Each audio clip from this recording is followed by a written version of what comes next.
Parlons. Design. Parlons. Design.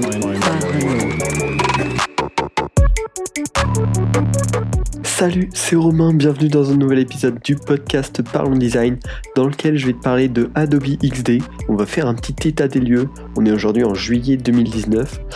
Est-ce que Adobe XD a déjà rattrapé son retard? Est-ce qu'il va dominer le marché des outils de design d'interface? On va voir ça, on va décrypter ça dans cet épisode de Parlons Design. Design. Donc pour commencer, déjà un peu la base, Adobe XD, donc c'est un outil de design et de prototypage créé par Adobe. C'est utilisable gratuitement via juste un compte Adobe avec certaines restrictions, mais l'application en elle-même est utilisable complètement gratuitement. Elle est disponible sur Mac et sur Windows. Il y a également des applications Android et iOS pour tester les prototypes, mais on en parlera plus tard.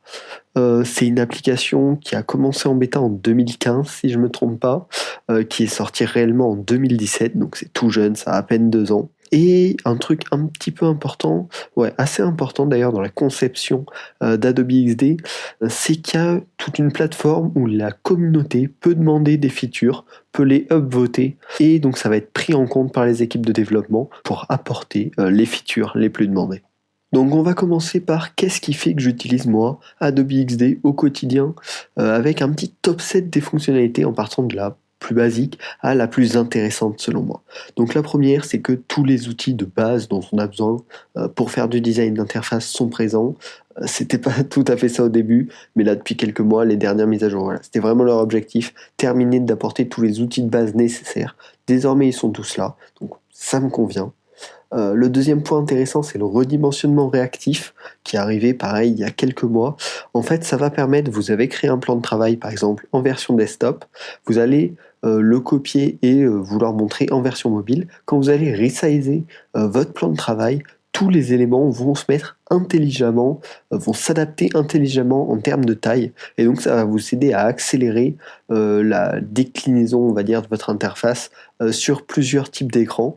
C'est pas parfait, mais ça vous apporte déjà une première aide. Ensuite, vous n'avez plus qu'à retoucher légèrement pour avoir une interface qui est nickel, ou en passant du desktop jusqu'au mobile par exemple. Le troisième point intéressant, c'est du coup l'application mobile que j'utilise moi sur iPhone qui permet de tester les prototypes créés sur Adobe XD super simplement. Donc vous le transférez sur votre téléphone et vous pouvez tout simplement toucher comme si c'était une vraie appli. C'est super pour voir ce que ça donne en temps réel et pour réaliser des tests utilisateurs ultra simplement. Donc ça, c'est un gros point positif, même si les concurrents commencent à le faire, essayent de le faire. Mais voilà, c'est un point positif. Le quatrième point que j'ai noté, c'est les aides, les espacements. Voilà, ils sont bien gérés, ils sont bien affichés, c'est intelligent. Ça va nous proposer, on va pas avoir de mal à avoir la distance entre deux points, entre deux objets. Ça va être globalement être assez fluide, assez logique. Et donc ça, c'est agréable sur Adobe XD. Ensuite, on va passer sur les 3 derniers points qui sont vraiment les trucs importants. Le premier, c'est le partage en ligne. On peut super facilement partager un prototype Adobe XD en ligne via un simple bouton avec 2 modes différents. Un mode client qui va permettre du coup de voir le prototype, d'interagir avec, de laisser des commentaires, et un mode développeur qui va permettre de connaître toutes les mesures entre chaque point, d'avoir les propriétés, les couleurs, de même récupérer les images si besoin. Et donc c'est vachement pratique. Le fait que ce soit découpé en 2 modes est également super pratique, car il y a des infos que le client n'a pas besoin d'avoir, mais par contre les développeurs, ça va vachement les aider. Donc ça, c'est excellent, c'est super simple à update, super simple à partager, donc une excellente fonctionnalité. Également, il y a le fait que le prototypage dans Adobe XD est extrêmement puissant, ça s'enrichit très vite avec les animations automatiques d'un plan de travail à un autre, la commande par la voix par exemple, ça peut permettre de prototyper des interfaces vocales. Donc ça, c'est super puissant, ça s'améliore à une vitesse ouf. Donc c'est un des gros atouts d'avoir vraiment cet outil 2 en 1, tout ce qu'on a besoin pour faire du design, et à côté on switch de tab et on passe dans du prototypage assez évolué. Donc c'est super intéressant. Et le dernier point qui est en fait pour moi le plus important, c'est que c'est une app extrêmement rapide. Vraiment aucune latence, même avec des dizaines, voire des centaines d'artboards, on va pas avoir de problème. Alors que je vous parle, je travaille sur un MacBook Air de 2015, donc pas une bête de course non plus, quoi. C'est la plus petite version, quoi. Même avec plus de 100 artboards, je n'ai pas de latence. Voilà, c'est extrêmement fluide et c'est très agréable de travailler sur un outil comme ça. Petite pause pub pour vous dire que cet épisode est monté et masterisé par Studio Module, un studio audio créatif français. Donc pour vos musiques, voix off, sound design d'interface ou logo sonore, rendez-vous sur studio-module.com. Et puis je vous souhaite une bonne écoute de la suite du podcast. Bon, là je vous ai fait le beau portrait, les beaux points, mais bien sûr il y a encore des petits trucs qui m'agacent, et j'en ai repéré 5 dont je vais vous parler, pour que vous soyez au courant, que vous puissiez me donner votre avis également. Le premier petit point qui est un peu dommage, c'est qu'il n'y a pas d'outils qui permettent de retoucher des photos rapidement. Adobe a fait le choix que, en gros, on veut éditer des photos, on l'ouvre dans Photoshop, mais pour certains petits trucs, régler un petit peu la luminosité, régler 2-3 conneries comme ça, ce serait pratique d'avoir une fonctionnalité qui permet simplement d'éditer la photo, parce que là on peut le faire potentiellement en rajoutant un calque dessus, mais c'est pas très propre comme manière, et du coup ce serait sympa d'avoir une petite fonctionnalité de retouche de photos rapide. Ensuite, le deuxième point, c'est que donc Adobe XD embarque un magasin de plugins depuis un an peut-être maintenant, donc c'est assez intéressant, mais c'est pas encore très développé, ça manque de vraiment bons plugins intéressants. Après, ils sont bien intégrés dans Adobe XD, je pense que ça a un bel avenir, mais pour le moment, c'est largement pas au niveau, par exemple, des plugins Sketch qui sont en quantité phénoménale, et avec des trucs très intéressants qui apportent une vraie aide. Ensuite, le troisième petit point, c'est un problème que je trouve assez gênant pour le coup au quotidien. C'est quand on importe un fichier SVG et qu'on veut le resize. Il y a régulièrement des problèmes, des trucs qui se resize super bizarrement.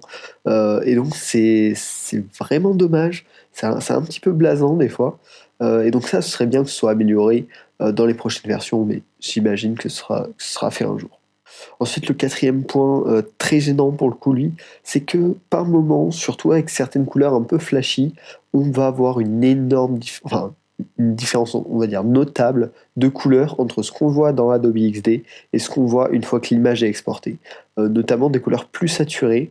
Donc j'ai cherché un peu sur internet, c'est un problème que d'autres personnes ont rencontré. C'est pas une issue majeure, ça se voit plus vraiment sur les couleurs qui sont déjà un peu flashy, mais c'est assez dommage, c'est assez dérangeant quand on travaille sur des projets qui comportent ce type de couleurs, et du coup, ce serait bien que Adobe s'en charge et règle ce problème qui est quand même assez gênant sur un outil qui permet vraiment de faire du design d'interface, donc la couleur a une vraie importance, c'est assez dommage. Et le dernier petit point un peu dommage, c'est le côté fixé, impersonnalisable de l'interface. C'est-à-dire qu'aucun des panneaux sont détachables, on ne peut pas les bouger comme sur tous les autres logiciels Adobe. Il n'y a pas de barre d'outils personnalisable et ça c'est un peu dommage. Notamment moi j'ai donc le panneau calque, le panneau, je vais oublier, composant, et en fait on est obligé de switch de l'un à l'autre alors que j'aimerais bien avoir les deux à côté, quoi. Ça m'arrangerait vachement dans ma méthode de travail et c'est pas possible. Donc c'est vrai que c'est un truc qui m'agace un petit peu et qui serait plutôt cool. Voilà, un point améliorable pour la suite, quoi. Voilà. Donc ça c'est vraiment les 5 petits défauts d'Adobe XD, mais qui sont pour moi largement compensés par tout ce que je vous ai dit au début, et voilà, c'est cet ensemble là qui fait que j'utilise Adobe XD et que ça m'intéresse. Ensuite, je me suis laissé un petit peu à rêver pour la suite. Qu'est-ce que j'aimerais voir dans Adobe XD? Ce qui serait génial, ce serait un système de collaboration à distance entre plusieurs personnes. Je crois que Figma le fait déjà, et ça ce serait cool de le voir arriver sur Adobe XD. Je sais pas ce qu'il en est, mais ça pourrait être intéressant. Un autre point intéressant, c'est donc on peut faire des animations en passant d'un plan de travail à un autre, et ce serait cool de pouvoir avoir des animations au cœur d'un plan de travail qui se déroule tout simplement pendant qu'on est en train de tester le prototype, ou même des mouvements durant le scroll, parce que ça se fait beaucoup sur les sites actuels, et donc pouvoir le prototyper directement dans Adobe XD, ce serait vraiment génial. Donc si voilà, Adobe m'écoute, pensez à ce type de feature, ce serait vachement intéressant. Et enfin, le troisième petit point, c'est les composants qui sont déjà pas mal, mais pourraient être plus complets, un peu plus simple d'utilisation peut-être, et plus répartis sur Sketch. En fait, c'est avec un espèce de plan de travail séparé dans lequel il y a les composants. Sur Adobe XD, il n'y a pas vraiment ça. Et un truc plus propre pour les composants serait peut-être agréable, avoir des propriétés publiables qu'on puisse changer et d'autres qu'on bloque, ce serait peut-être plus propre. Et donc ça, c'est quelque chose que j'aimerais voir pour dans les prochains mois, prochaines années, sur Adobe XD pour que ça devienne vraiment un outil excellent, malgré qu'il soit déjà très bon. Donc voilà, ma conclusion, c'est c'est tout à fait utilisable au quotidien, je l'utilise, c'est vraiment un bon outil et la rapidité est un réel atout pour ce produit. Adobe XD, ils ont une grosse équipe, ça évolue vraiment très très vite, même là depuis 1 an. Il me semble que j'avais fait un épisode justement il y a 1 an, un petit point sur Adobe XD. Ça a énormément évolué, et donc je pense que pour l'avenir, ça va faire du dégât face à Sketch, et c'est un logiciel super intéressant. Donc j'espère que ce podcast vous a intéressé. Si vous n'avez pas encore utilisé Adobe XD ou que vous l'avez utilisé au tout début, je vous conseille d'essayer, peut-être que vous serez agréablement surpris.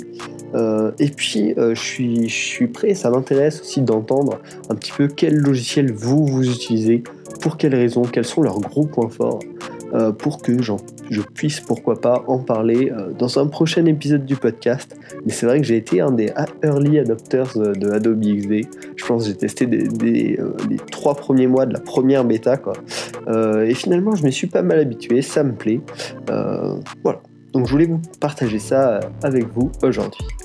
Donc n'hésitez pas à vous abonner au podcast, ça sort toutes les semaines, donc abonnez-vous et vous suivrez les prochains épisodes, à le noter sur les plateformes Apple Podcast, notamment un petit 5 étoiles, ça permet d'aider au référencement.